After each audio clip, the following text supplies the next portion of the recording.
Us today, this lunchtime. I'm so happy that you all are here. My name is Carrie. My husband Dale and I are the creators of the From Seed to Spoon mobile app that helps you grow food. It has over 100 different fruits, vegetables, and herbs, and it'll give you exact planting dates based on your location and walk you through growing food, all of that, everything you need to know. And I know because I use it all of the time myself in the garden, especially during this time right now, that I'm sure everybody else is about the same time as me. They are going through, and if you're anything like me, I'm in zone 7 here in Oklahoma City, and I have a lot of seeds started. I have a bunch of them going in our shop area right now, and as well as some inside too under some grow lights. And those right there, I'm going to be going through this process that we're talking about today here very soon. So this is a good refresher for me on everything that I need to be doing here very soon. And today we're going to talk all about what to do with your seedlings that you have indoors. We'll talk about how to know when you're ready to go about transitioning them to outdoors and the process of how to go about doing it and how to take care of them once you do that. So we're going to talk all about that today. And we also have some really exciting giveaway today too. We are going to be having a lot of, so first of all, on the next screen here, if you go to the next one, you'll see we have our Wow Wednesday deal today. I wanted to make sure I put a slide in here because I always forget to announce this too. So before we get started, I wanted to remind you guys that today is Wednesday and Parkseed has their awesome Wow Wednesday deals. Every Wednesday, they have something new and something exciting going on. So make sure you follow Park on social media or you're signed up for their email list because they have so many exciting things. But this Wednesday, they are doing the Park Swapper Strawberry, which is a 20 pack of these bare root strawberry plants for $9.95, which is a great deal. They come just the little bare roots and you can transplant them out into your garden. And the From Seed to Spoon app will help guide you through knowing exactly when to plant those out. And it is about that time, at least for here in Oklahoma in zone 7. It is time for us to get started transplanting strawberries. And then also included in the giveaway, we're going to be giving away one of these Wow Wednesday deal, but also we're going to be doing a 1-year free premium subscription to our From Seed to Spoon app, which is absolutely awesome. It is going to be for the premium version of it, which will allow you to log unlimited plants in your garden. So you can go through and log the seeds that you start or transplants, however you plant in your garden. And it'll show you exact planting dates and all of that. And you can ask unlimited questions to GrowBot. It is absolutely awesome. So some lucky winner here is going to get a 1-year free premium subscription. So make sure that you stay tuned to the end and comment here wherever you are watching this video to be entered to win. That's all you have to do. It is very exciting, and I am very excited to announce that at the end. So make sure you all are staying tuned. Oh, I saw somebody posted it's their birthday today. Happy birthday. That's awesome. I'm so glad that you joined us on your birthday. I love seeing where everybody is from. That's awesome. We have somebody in Connecticut and Virginia and even in Florida. We have so many different people around. So I'm really excited that you all have joined us today to talk a little bit about transplanting and getting your seeds started and all of that. It'll be really exciting. So just a reminder, I'm here in zone 7. So I'm going to be talking a little bit about what I'm doing right now too. So first of all, I did want to mention just a few things about indoor seedling care and how to get your indoor seeds ready to be transplanted outdoors. So there's a few things that you can be doing while your seeds are growing and germinating to help get them prepared for the outdoors. And one of the biggest things that I always recommend is having a fan set up in your growing area. I just have, so like in this picture right here, I just have a box fan that's just zip tied to the side of our seed starting area. And it moves the air around a little bit and circulates the air for the seed or for the seedlings. And it just gets the seedlings just a little bit more used to the wind and not just complete still environment, because outdoors is going to be so windy and just way different from just the standard indoor area. So anything you can do to kind of mimic that. So another thing that you can do is just to wave your hand across them too. So every time you go out there and you go check on them or you water them or anything like that, you can just go out, gently brush your hand across the top of your plants just to kind of mimic a wind going through. And that'll help to prepare them as well for getting ready to transplant outdoors. So any little thing that you can do to help mimic that wind and the outdoor environment indoors will help you in the long run. That'll be amazing. And one thing I wanted to mention too is a lot of the times, this other picture over here is called it's what's called leggy seedlings. And sometimes you'll see these indoors if you have a grow light too far away from where your plants are. So it'll be really important to make sure that that grow light is right on top of it, so those plants are not stretching and reaching super high. There are ways to help with this if you do notice that you have these issues. You're not just, you're not gonna have to start over. You can if you have time, that's great. But if you don't have any time or you don't have any more seeds left, you can definitely baby these seedlings into it.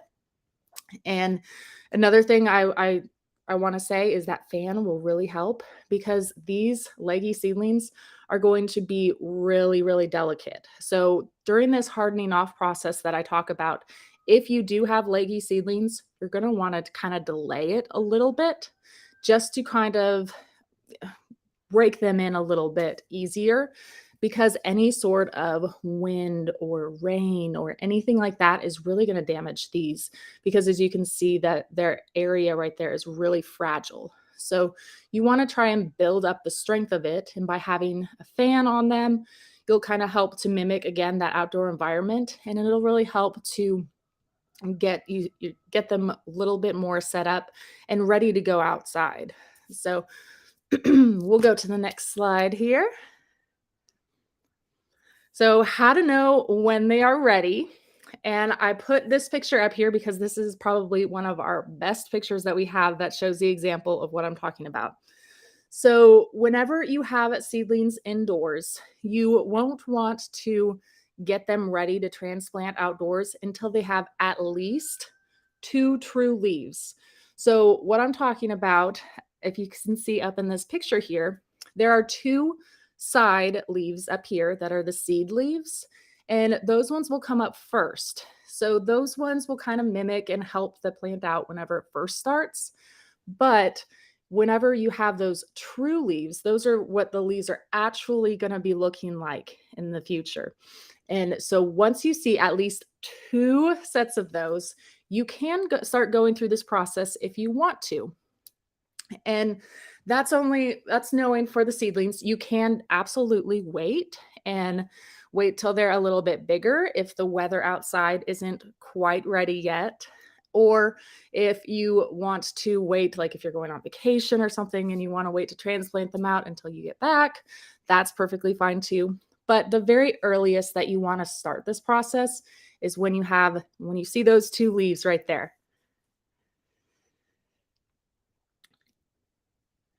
So next, I wanted to talk a little bit about the hardening off process, which is basically the process of just getting the seedlings ready to go outdoors. So I put a little chart in here, It doesn't have to be followed to the T, absolutely, because there'll be times where you might leave them out a little bit longer or a little bit less. It's perfectly fine. Just this is just the approximate recommendations. The biggest thing that I can say is whenever you're going through the hardening off process, you want to make sure that you just start out slow. And that's because, again, this environment that you have indoors is way different than the environment that they're going in out in your garden. It's going to be, they're going to have the actual sun, they're going to have storms, wind, rain from up top because you've probably been watering them from down below as well. So through this process, you're going to be starting to harden them off and getting them used to their outdoor environment. It is really important to go through this process because if you don't, your plants can go through shock whenever you transplant them and they can die. Honestly, like we've had a lot of issues. Whenever we first started, we didn't know that we had to go through this even with transplants from the nursery.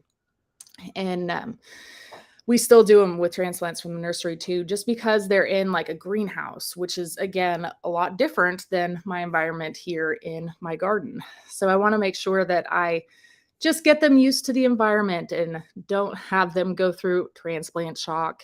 And that way they can be as healthy as possible. They don't have to recover from anything and they are good to go. So the biggest thing I could say is you want to do this over the span of at least a week, sometimes longer if your plants are struggling. Sometimes you will need to skip days because randomly there will be as a big storm that comes in one day, and you definitely don't want to be putting your seedlings out in a big storm. So you'll want to skip that day, or if you have like one day that is just super super cold, you want to definitely avoid that. So typically I go through the hardening off process whenever the temperatures are pretty steadily in like the 50s. That's typically when I go through and put them out, and I typically will put them out in about the afternoon time. And several considerations that you want to take in when you are taking your seedlings outdoors for their trips to the garden. You want to take in consideration what the weather is like. So again, the temperature, make sure there's not extreme cold or extreme heat for that matter too, because extreme one way or the other is not going to be good for them. And then another consideration is where you put them out. So sometimes people will just be like, I'm going to set them on my front porch. They're going to be outside, they're on the shade. But like I put the picture here of my cat in the garden. You want to make sure I at least always put my plants whenever I'm hardening them off in the approximate location that they are going to be in. So that way it is away from cats, first of all, and for me, like chickens and all of that too, because I have so many different pest issues and yeah, you never know. So I always put my seedlings behind a fence whenever I am doing this with my other garden plants. So that way they are full protected and they are good to go. And that way we're all good. I don't have to worry about it because I will tell you, if you put them out and something gets them, you will be devastated. And that it wouldn't be the first time. It's happened to me before too. That's why I tell you, I hope you will learn from my mistakes. So on the first day, the first couple days, I try and put them out, just increasing amount of time. And I start with the shade. I give it a little bit of time in the shade and then gradually work my way up through increased sun. So I'll start doing some filtered sun, kind of like how I have here. So I put them like in this picture, I put them behind some smart pots and some other a trellis that I had too. Anything that you can do to give them just a little bit of filtered sun will really help. And you want to gradually increase that time and finally give them full sun. And then if you continue with this each day, then you will be ready for transplant at day 7. So like I said, it doesn't have to be exactly like 2 hours here, 3 hours here, just approximate around that time frame. Biggest thing is just gradually increase the amount of time and gradually increase the amount of sun that you're giving them too.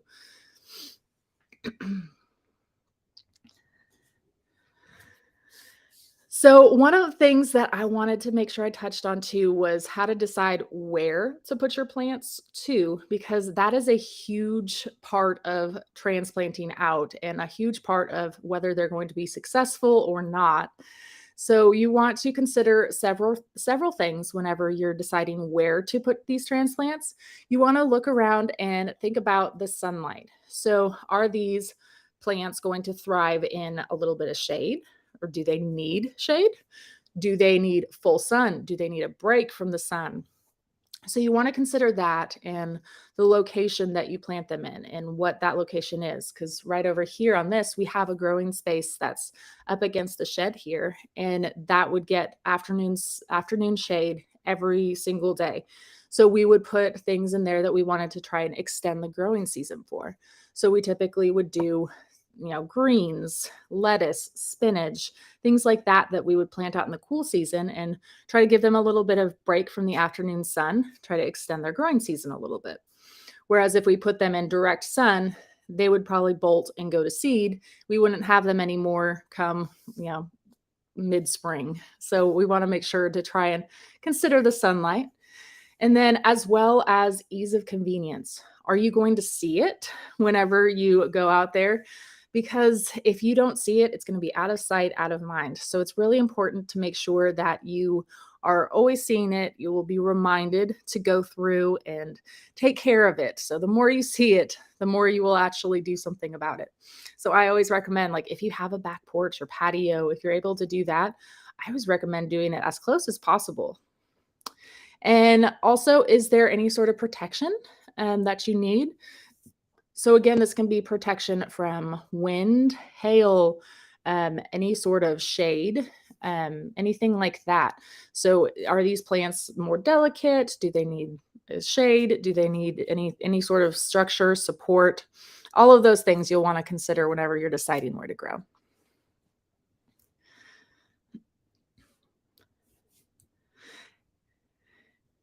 And then there are several different types of garden beds that you can go through and use whenever you transplant out. And no two are going to be exactly the same. So they're all going to be just a little bit different. And with these, I mean, everything works good. There's pros and cons for different things. So you'll want to make sure that you do what is best for you. So we have several of these. There's wooden raised beds that we have, and these ones work really great too if you have any sort of like back problems, knee problems. And these worked really great for us. Now, I will say they worked great for several years, but then the legs fell off. And then now we just have the wooden beds like that, very top with the legs off of it, and we just grow in those. So it still works for us, but it's just not quite up above the ground anymore. So there again, there's positives and negatives to it. And then smart pots. I always recommend smart pots. I absolutely love them. They are, if you aren't familiar with them, they're these fabric raised beds that you just simply open up and add soil into it, and you're ready to plant, which is absolutely amazing. They have all sorts of different sizes to use. They have anywhere from like a 1 gallon, which is really small, all the way up to like these ones right here. They're like big bag beds, which are like real round raised beds. They're like 4 inches across, and they can hold a lot of plants, and they look really nice too. I absolutely love them. They have like purple and black. They have all sorts of different colors. They look really good, and they work really well for our plants too. They absolutely thrive in these pots. So I always recommend doing one of those because it is super simple. You can control what goes into, like, the soil that goes into it, and the sides are breathable. The sides can also go through and absorb water as well too. So I can, like, in the heat of the summer, I can go through and pop some of these pots into a kiddie pool and give them a little bit of water. It's amazing. Absolutely love them. So, anyways, I could go on and on about them. So, those are smart pots. And then also in the ground is another option, of course, obviously.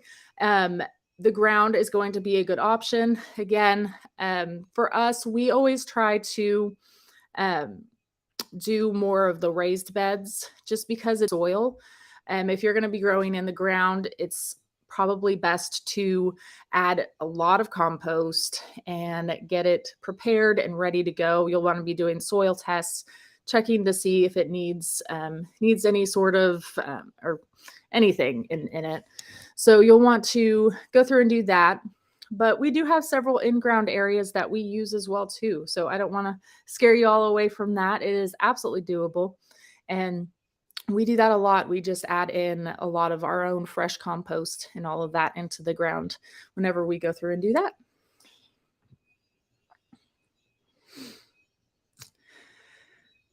So whenever you do go through and go about transplanting out, we had several questions related to transplanting. So I wanted to include several different pictures here just to try and answer the questions that we got ahead of time.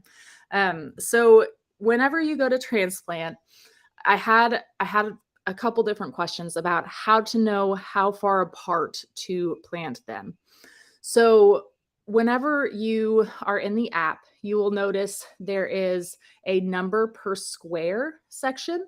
So on each plant, whenever you go through, you'll see a like here under spinach, you'll go through and it says number per square. All of that is from square foot gardening.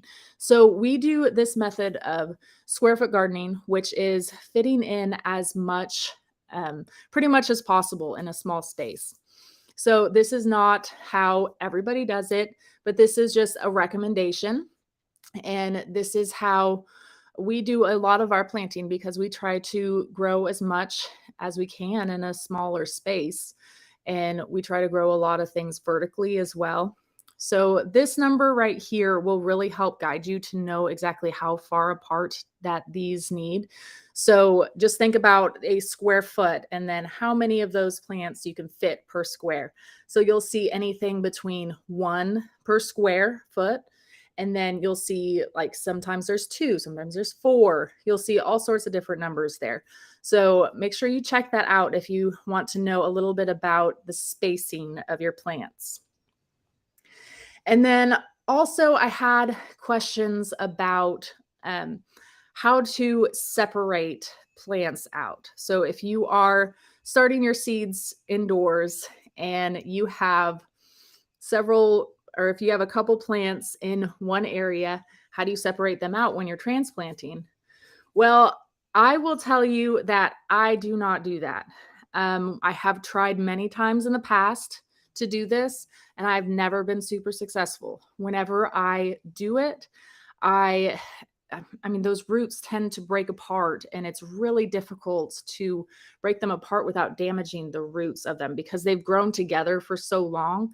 You can't really break them apart super easily, especially with any sort of root crop. Definitely not. But any of these, I always go through and make sure that I'm thinning them down whenever I am starting them indoors. And I know it's devastating and I hate doing it, but I do. I take a pair of scissors and I cut the extra plant or the extra little seedling that's coming up. And I do it for many reasons. Again, it's so that way I can have one thriving plant, because if I try and grow 2 in the small space, they both might live and be okay, but they're not going to be as strong as that one plant. So I always thin them down to 1 plant per square or circle, because I always use the biosponges in the biodomes. And so I always make sure I have one little seedling there, and that way I can just have one healthy, successful plant. And then also, I do want to mention as well that you may, whenever you go through and transplant them out, depending on how long they've been indoors or at the nursery too, if you're going through and transplanting one that you've bought, you're going to see some roots over here, just like this, where they have become root bound, where they're growing around in circles. So a common thing that I see as a mistake is just taking that root ball, dropping it in the soil and planting it and being done. So the biggest thing I can say is whenever you do go through and transplant these out, you want to make sure you break those roots up a little bit on the sides. So that way they can grow out and expand and actually grow more than just that tiny little root ball. And it can expand into the soil next to it. It'll help become a healthier, more stable plant. It'll be able to soak up the nutrients and the water from everywhere around there a lot easier if you break it up, and that way it can grow out. So just a few tips about transplanting. And then a question that I always get too is, when do I fertilize? And how do I know if I need to fertilize? So first of all, I will say with fertilizer, um, compost. That is going to be your best friend, is making sure that you have plenty of compost in your soil whenever you transplant out. And we do a lot of our own compost. You can absolutely go and buy out compost. If you're going to buy compost from somewhere, I always recommend not doing one of like the bagged ones, but doing like from maybe like a local nursery or something like that. Some cities have compost facilities as well. If you do something like that, I always recommend testing them out. If you need to know how to test them out, we do have a YouTube video all about how to test out compost if you buy it yourself. So that way you can make sure that it's good before you put it out in the garden, because we've learned that again the hard way. We got a contaminated batch of compost and it killed a lot of our tomatoes one year. It was really bad. Maybe Andrew, if you can find that link on our YouTube channel, you can pop in the perfect. Look at that. He's on it. Thank you. he popped that video in there for us. So again, yes, compost is super important. I got a lot of questions about worm castings as well. Worm castings are pure gold. Absolutely, you can use worm castings whenever you go about transplanting. Worm castings are amazing and they will really help your plants too. The biggest thing I do want to mention, you do want to wait before you do any sort of like liquid fertilizers, anything like that on your plants whenever you first put them out, until you see any sort of new growth. Typically, it's going to be like 2 weeks or so is typically about the time frame. And you want to do this because you want your plants to establish themselves before you give it to them. You want to make sure they're not going to go through any sort of transplant shock, anything like that. So once they start showing signs of new growth, you can go through and add fertilizers. And there's a lot of really good fertilizers that I included over here as well. There's the Happy Frog brand and the Espoma brand are both amazing organic options too. We use both of these in our garden. They're both really good ones. They have all-purpose ones. They have specific ones for flowers, for tomatoes, peppers, things like that. So those are all really good. And these ones you could actually go through because they're granular. You can go through and put some in there whenever you're amending the soil to get ready to transplant. But I wouldn't go heavy on adding any sort of fertilizers until you see your plants start to new grow. So I want to make sure that I mention all of that because I always get fertilizer questions.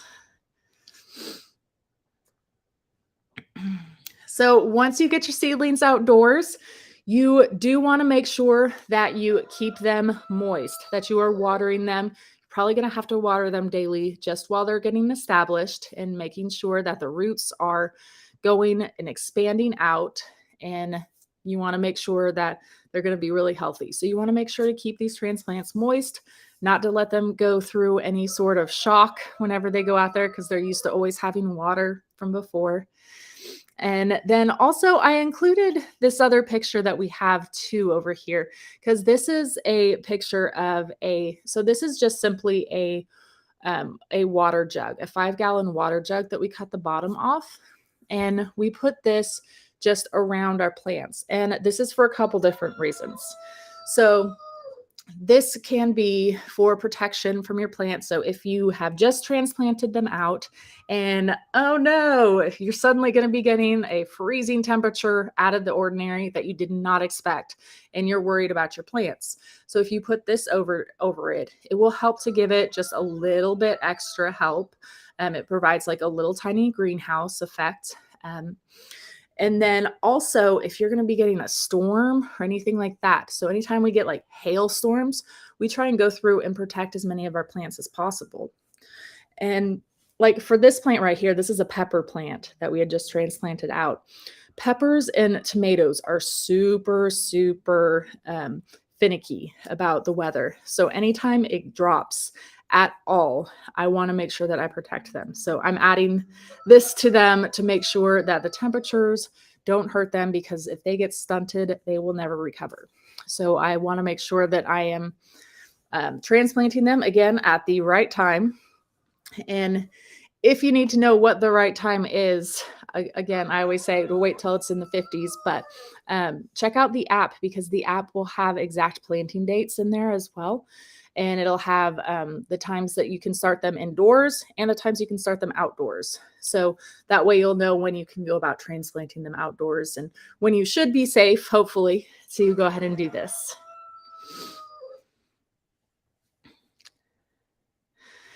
So, a few common mistakes that I wanted to touch on again was the over and under watering of your plants. So, you want to make sure that you don't give them again too much love. So, don't completely bog down the soil with water, and make sure that you're giving them plenty of water. I know it's hard to say, but you'll want to make sure that you're giving them plenty of water. A good rule of thumb that I always say is I put my thumb or finger in, and if it is dry up to my knuckle, then I will give it some water. If I still feel wetness in there, I'm going to leave it be, save watering for later. So you want to make sure that you're giving it the appropriate amount of water. Another common mistake is overcrowding, putting too many plants, seedlings all together, and then they grow and then they fight for space. And you're not going to have successful plants that way. So you want to make sure to give them plenty of space, unless you're going to be harvesting them when they're really young. You want to make sure to give them plenty of space and letting them have their full maturity space. And another one is letting the weeds take over, which I'm guilty of. I feel like more often than not, because it is so hard to stay on track with weeding in the garden. But it is something that is so important, again, for the competition. You want to make sure that you are keeping your plants having the appropriate amount of space. You don't want the weeds to be taking over and taking the nutrients, the water, all of that. So you want to make sure that you're keeping up with the weeding, and keeping up while you're going is a lot easier than once it gets out of control. So trust me on this. You want to try and do it as you go, not just tackle it all in one time. And then another common mistake is just having your plants too far away or out of sight. So honestly, for me, like we have a lot of our plants in our front yard, because it is first thing that we see when we come home or when we leave, and it's right there ready to go. We can go harvest from it really quick. I can go take care of them real easily. So anywhere for you that's going to be easily accessible, that is safe, again, from all of your pests and critters.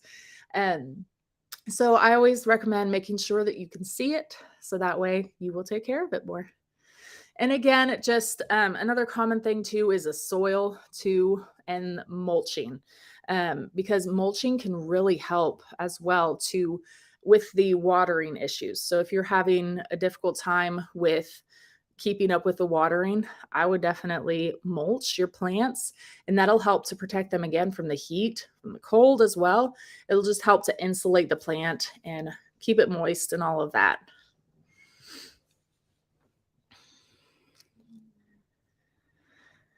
So, just a few outdoor seed starting tips as well.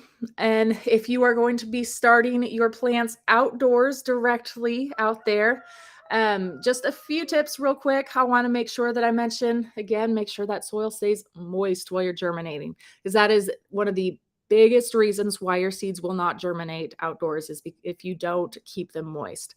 So a tip that I always give is laying down some burlap after you've planted. And up here, this is actually a snapshot from a video that I did that was posted on our TikTok. It was of me planting out carrots, because carrots have a longer germination time and their seeds are super finicky. You have to make sure that they stay super moist. So every single time I plant out carrots, I always go through. First, I water them in, and then I lay down this burlap, and then I water the burlap in as well. So that way the burlap stays on top. And then I just come back, I keep checking, keep watering. And then once I start to see them germinate, I'll go through and take that off. But it just really helps to retain the moisture in the soil and make sure that it is helping them germinate as best as possible. And then again, I know we were talking about square foot gardening a little bit earlier. And over here, this tool right here is called the seeding square. So this can help to make it a lot easier to visualize as well too. So we were talking about if there was something, I think the example we had was spinach and it was 9 per square. So you see all of those holes right there. They're all color coded. So each one, so there's going to be like, there's blue right here for 4 per square. And you would just drop a seed in each blue space. So that's how you know how far apart to plant. So it just makes it a little bit easier to eyeball exactly how far apart everything should be. And I love the tool. It's super fun and helpful, and the kids absolutely love it too. They go through, it actually helps them count and learn colors, all of that. They had so much fun learning with that. So I'm excited for it in the garden. I love it.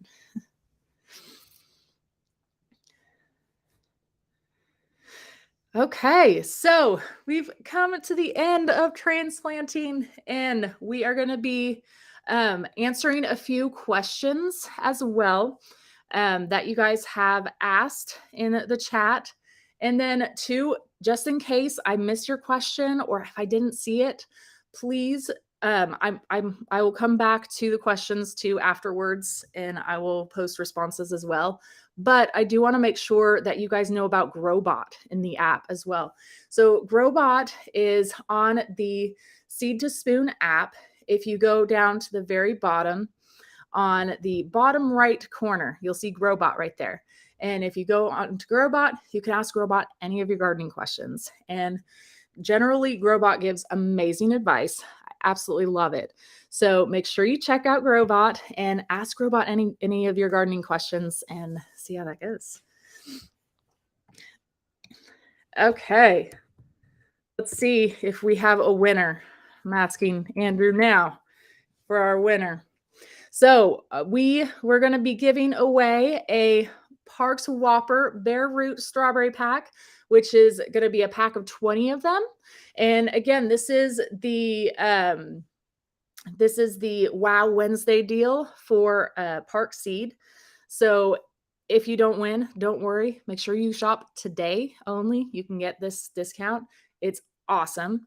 And then you can also get a so also today, our giveaway is 1 year of free premium app subscription for the From Seed to Spoon app, which is awesome. So you guys can have then unlimited Growbot questions, because if you don't have premium, you get to ask 3 questions a day on Growbot. But if you have premium, you can ask as many questions as you want. The sky's the limit. So, okay, drum roll. The winner is Chris Price. Congratulations, Chris. You are the winner of our giveaway.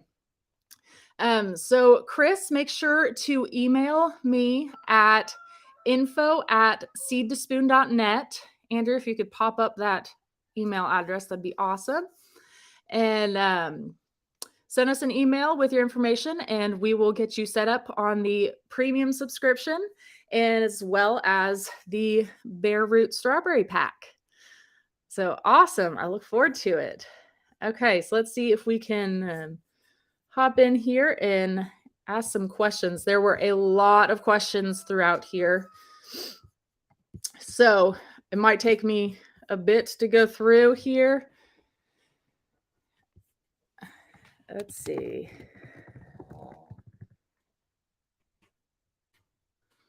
Okay. I'm sorry, I'm going through. Aw, thanks, Cindy. Wow. Okay. Patty says, none of my peppers or tomatoes sprouted, even though they're on a hot mat with a grow light.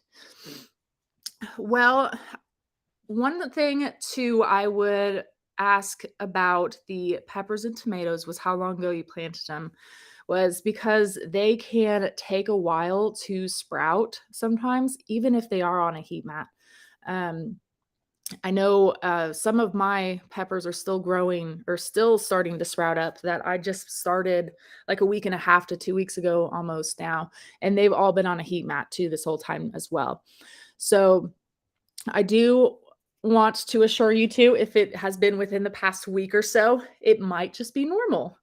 And also, I would look at, I don't know where you got seeds from, but I'd recommend checking out Park if you haven't gotten Park seeds yet, because I always have really good germination with those.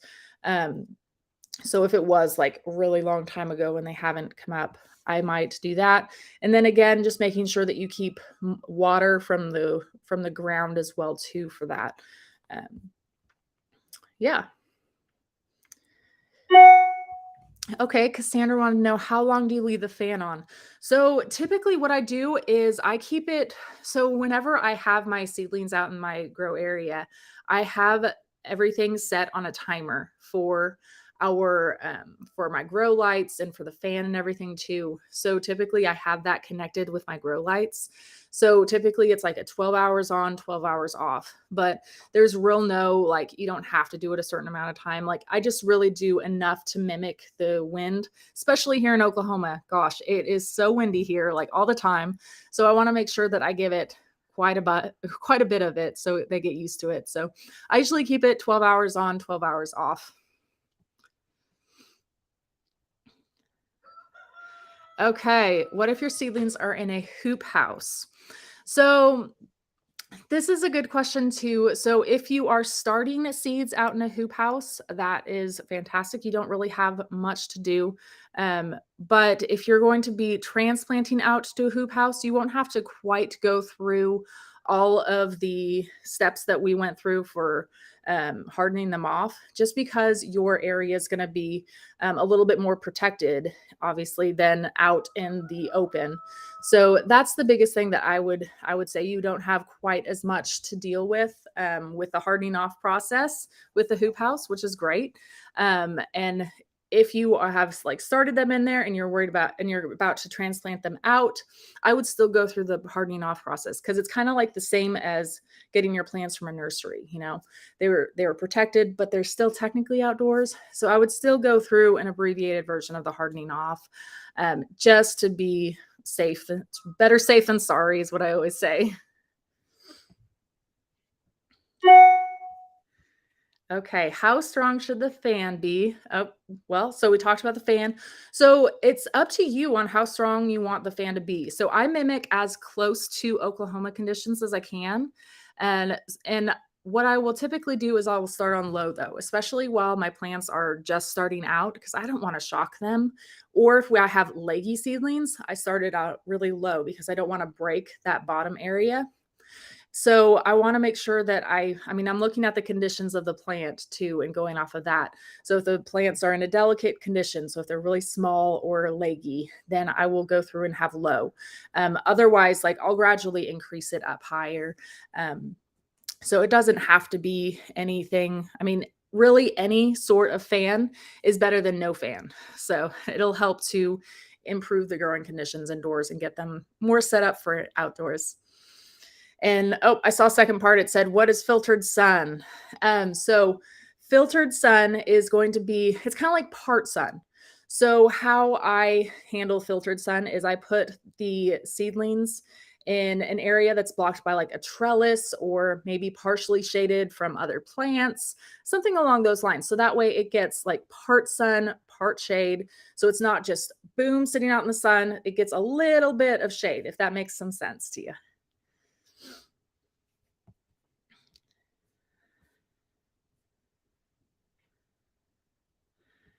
Okay. Seedling leaves are yellowing a bit. So typically, when leaves are yellowing, there's a few things that I'm looking at. And a lot of the times it has to do with overwatering. So it's possible that they're getting a lot of water and their nutrients are coming out. Um, so that's something that I could possibly look at. Another thing I would look at too is possibly a nitrogen deficiency. So I would consider probably one of those two options. Um, yeah, those are probably what I would go there.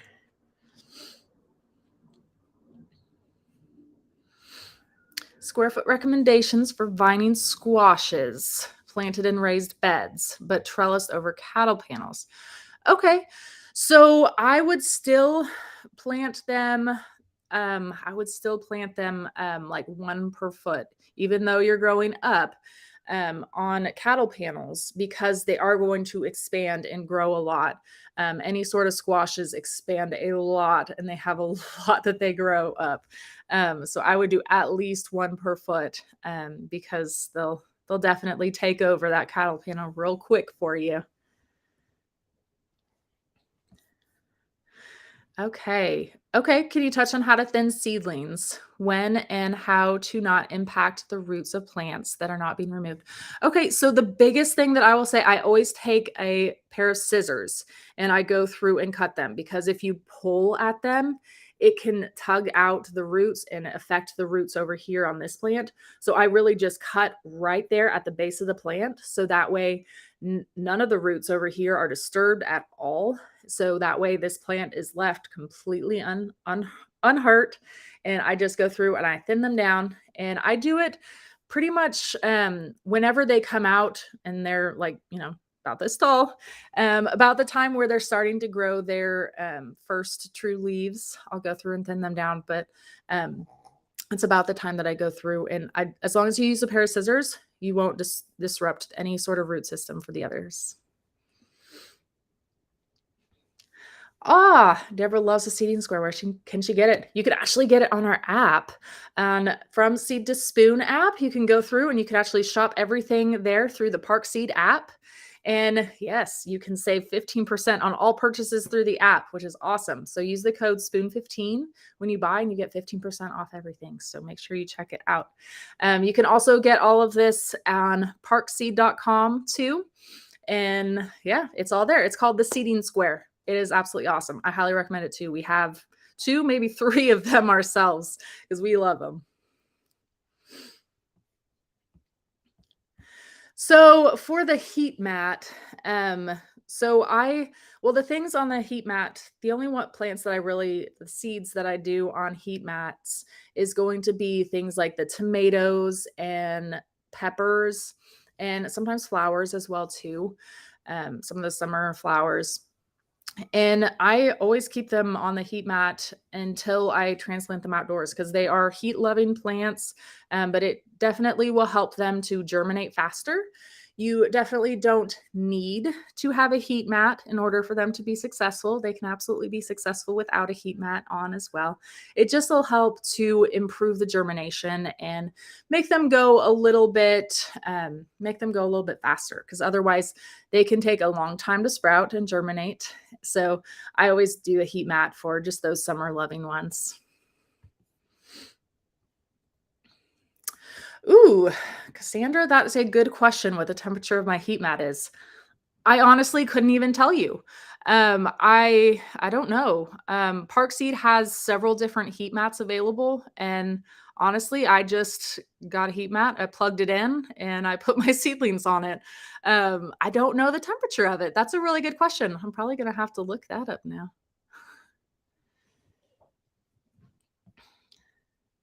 Okay, so Matthew wants to know about grow lights. So here's what I will say, and this will keep it really simple for you and keep it a lot cheaper for you as well. For just germinating out seeds, all you need is some sort of grow lights. LED would be fantastic. I just get like shop lights and drop them down real low with LED lights in them.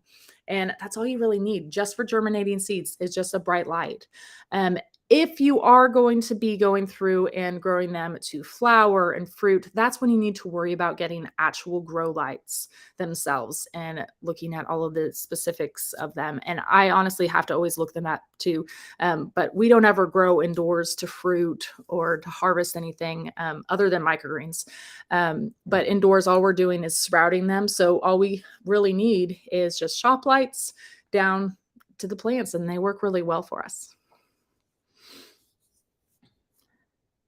Okay, Emily wants to know, do seeds have an expiration dates? She knows nothing. It's okay to not know anything. Everybody starts somewhere, right?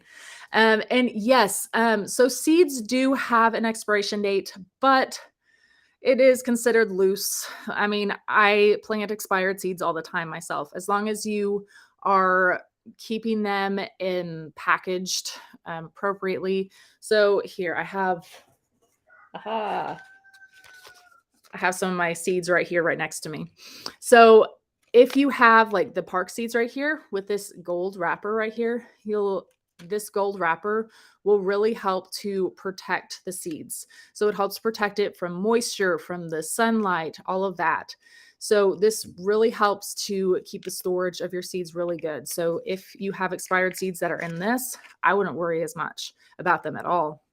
But there are a lot of ways to go about testing seeds.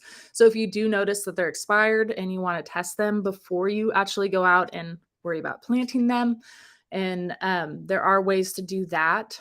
You can put them on to just a moist paper towel and let them germinate that way over a couple days and just see if they go in. You can also put them into like a little cup of water and let them put some on the top. And if they sink after 15 minutes, they're usually good to go. If they stay up at the top, generally they're not. So yes, I mean, seeds have an expiration date, but if you do store them appropriately in a cool, dark location, they'll last longer than the expiration date.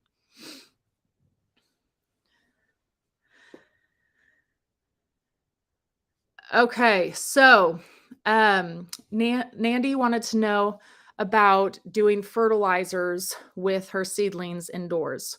So yeah, I would definitely wait as soon as they have the true leaves. If you're going to be doing fertilizing indoors, definitely wait until they have those true leaves first. And also, the biggest thing you want to do too is not to have just fertilized them right before you go through the hardening off process. So if you are going to be fertilizing them indoors, give it at least a week after you have fertilized them indoors before you start the hardening off process, because you don't want them to go through the shock of all of that together. So you definitely can fertilize indoors, and at that point would be the good time to do it. Just make sure you cut it off before you go and put them outdoors.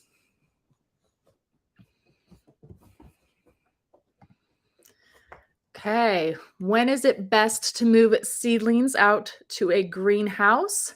So I would, honestly, it's going to depend on a lot of things like your weather. I go through and I look at the weather for the future. There's actually a weather section in the From Seed to Spoon app as well too, and it'll talk about the predicted, like if there's any frost coming up, things like that. So I would just be aware of the weather and look at the From Seed to Spoon app, because it'll have exact dates on when you can go about bringing them outdoors and all of that. So I would just be aware of the temperatures and all of that, because you don't want to shock them by bringing them from outdoors. Okay, Michelle says, my squash produce fruit and then they die. Why? Well, Michelle, I'm not sure what to tell you here on this one. If they're actually producing fruit, I mean, that's typically a good sign. I'm not sure. My question would be what the base of the plant looks like, because if a squash plant suddenly dies, I typically will say it is the issue of a squash vine borer. They will cause a super healthy squash to suddenly just die within a couple days. And what you're looking for here is at the base of the plant. You'll notice that there's, I wish I had a picture. I'll be doing a pest webinar coming up soon. So make sure you join us for that one. But at the base of the plant, there's like a little cut you'll notice, and like some like oozing almost of like white stuff coming out. Looks really gross, but you'll notice at the base of the plant, it does not look good. And I'm, I'm guessing that that's it, because they pretty much like eat the plant from the inside out and they kill it. So that is my guess, is that it was a squash vine borer.